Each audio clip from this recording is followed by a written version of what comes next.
हजारों किलोमीटर दूर middle east के रेगिस्तानों में जब मिसाइलें चलती हैं तो उसका धमाका आपके किचन और आपकी बाइक की टंकी में सुनाई देता है।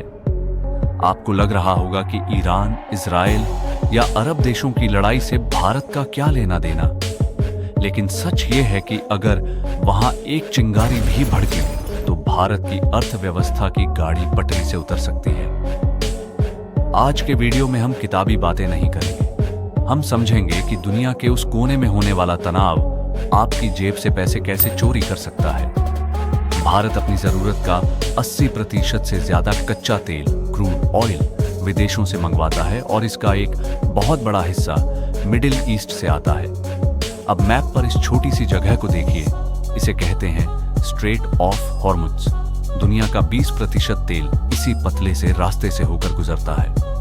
अगर युद्ध की वजह से यह रास्ता बंद हुआ तो दुनिया भर में तेल की कमी हो जाएगी। नतीजा, जो पेट्रोल आज आप 100 रुपए में भरवा रहे हैं उसकी कीमत रातों रात 150 रुपए या 200 रुपए तक जा सकती है। और याद रखिए, जब पेट्रोल महंगा होता है तो ट्रक का भाड़ा बढ़ता है, जिससे सब्जी से लेकर दूध तक सब कुछ महंगा हो जाता है। सिर्फ तेल ही नहीं, मिडिल ईस्ट में लगभग 90 लाख भारतीय रहते हैं और काम करते हैं।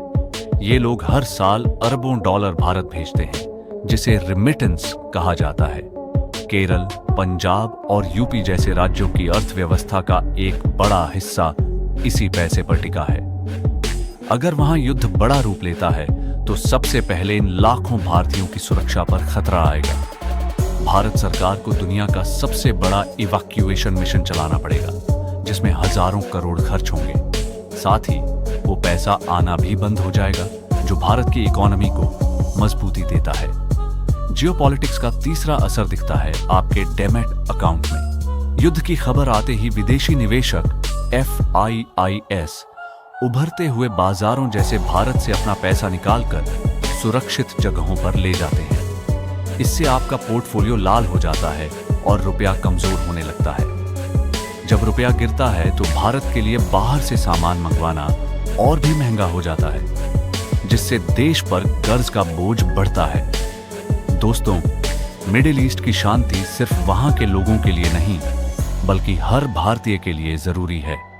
हम एक ऐसी दुनिया में रहते हैं जहां सब एक दूसरे से जुड़े हुए हैं।